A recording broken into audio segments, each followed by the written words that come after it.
वही हमारे साथ कौशल किशोर होंगे, विक्रम सिंह होंगे, और आज चर्चा करना चाहता हूं कि शिक्षा मित्र अनुदेशकों का अगला पड़ाव क्या है, या फिर भरोसे में सभी शिक्षा मित्र धीरे धीरे खाली हाथ अपने घर चले जाए। ये बड़ा सवाल करना एक बड़ी नैतिक जिम्मेदारी है।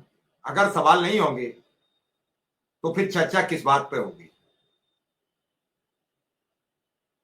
आज एक छत्रपाल नहीं, आने वाले वक्त में हर वर्ष सैकड़ों छत्रपाल होंगे। सैकड़ों वो नाम होंगे जिनके बारे में हम लोग सोच भी नहीं सकते। तो मेरा अपना आकलन है कि हर मुद्दे पर, हर बात पर अगर हम खुल के चर्चा नहीं करेंगे, अगर हम एक दूसरे को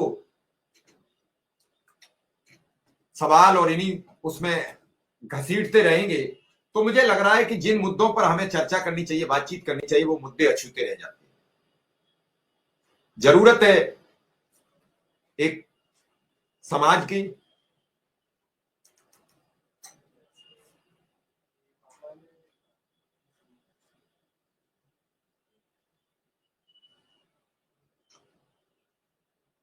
अच्छी खबर की, अच्छी बातचीत की। तो निश्चित रूप से हमारे साथ कौशल जी आ चुके हैं, और मेरा अपना एक मानना रहता है कि हम एक अच्छी चर्चा करें। तो मैं सीधा कौशल जी से बात करूंगा, और कौशल जी को एक सवाल कर रहा हूं कि कौशल जी, मौजूदा हालात में आप कैसे देख रहे हैं ये सब, कि आज के दौर में अगर सरकार कुछ दे देती तो 2 लाख परिवारों की रोजी रोजगार चलने लगता, रोजी रोटी रुक गई, लोग सेवानिवृत्त होंगे, भरोसे में खाली हाथ ही चले जाएंगे धीरे धीरे क्या सब?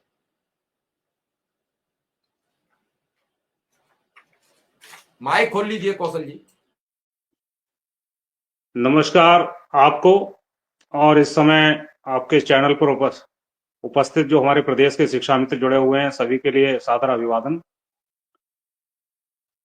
देखिए, ये सही है कि आज के समय में शिक्षा मित्र की जो निगाह है वही सरकार की ओर देख रही है कि कब हमारा मानदेय, जो हम आर्थिक स्थिति से जूझ रहे हैं, इतने कम मानदेय में किस तरह से हमारा घर चल रहा है, हमारा परिवार, हमारे बच्चों का पढ़ाई लिखाई, शादी विवाह के योग्य हो चुके हैं बच्चे,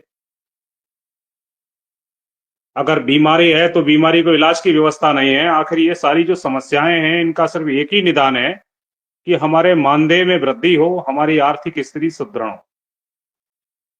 मिश्रा जी, शुरुआत करने से पहले हमारे कुछ साथी आज सुबह फेसबुक के माध्यम से कुछ हमने लिखा था उस पर, और लिखने का उद्देश्य यही था कि थोड़ा सा धीरज रखिए, क्योंकि इस समय 5 फरवरी दिल्ली में चुनाव है, अयोध्या के मिल्कीपुर जो सीट है उस पर चुनाव चल रहा है। तो सरकार के जो मुख्य व्यक्ति हैं, माननीय मुख्यमंत्री जी की अगर हम बात करें तो इस समय व्यस्तता है, और हमारे साथी ये कहने लगेंगे कि वही है तो हमारा ही जब समय होता है तो आखिर व्यस्तता क्यों होती है, इससे पहले पूर्व चुनाव था तब रुका।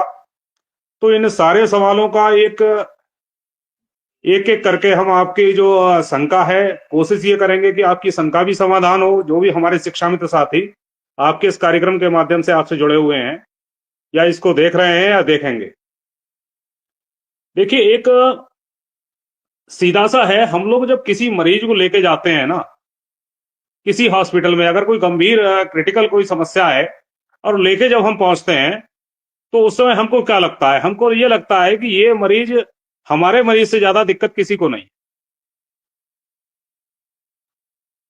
डॉक्टर से बात की जाएगी, डॉक्टर ये चाहते हैं कि जैसे ही लेके पहुंचेंगे तुरंत डॉक्टर को आ जाना चाहिए, हमारा ट्रीटमेंट शुरू हो। लेकिन अगर किसी बड़े हॉस्पिटल में चले जाएं, हमारे साथ भी ये घटना हुई थी कि एक बार बहुत एक्सीडेंटल केस था, और जब लेके पहुंचे उनको, मरीज के लिए जो व्यक्ति था, तो डॉक्टर से जब कहा गया कि जितना जल्दी हो इसका ट्रीटमेंट शुरू करिए, तो बोले हाँ ठीक है कर रहे हैं। उन्होंने शुरुआत भी की सारी चीजें, लेकिन बैठ के जब बात हुई तो उनका कहना यह था, बोले देखिए आपको आज लग रहा है, और हमें रोज सुबह से शाम तक यही देखना है। तो हमारा जो काम जिस तरह का है हम उसी तरह से करेंगे। आपके कहने भर से भागने लगे, वो संभव नहीं है। यही स्थिति आज सरकार की मनोवृत्ति के ऊपर भी है कि क्या आपकी जो समस्याएं हैं वो सरकार को लग रही हैं? क्या सरकार को ये लग रहा है कि आपको 10,000 रुपए मिल रहे हैं, आपका जो घर है, आपकी समस्या जो इस तरह की है उसको तुरंत से तुरंत सुलझा देना चाहिए? आज हमारे शिक्षा मित्र साथी, ये नहीं है कि हम सरकार का पक्ष ले रहे हैं। देखिए, और जो समस्या आपके आगे है वो हमारे हर पदाधिकारी हो चाहे आम शिक्षा मित्र हो, सबके आगे दिक्कतें हैं। शिक्षा मित्र हैं वो अपने लिए परेशान है, हमारे अनुदेशक साथी हैं उनको 9,000 मिल रहा है, वो भी परेशान है। नीचे आ जाइए, रोजगार सेवक हैं वो भी परेशान है, आंगनबाड़ी है, रसोईया हैं, उनको मात्र 2,000 ही मिल रहा है। तो सरकार को तो दिख रहा है ना, कायदा ये है कि ये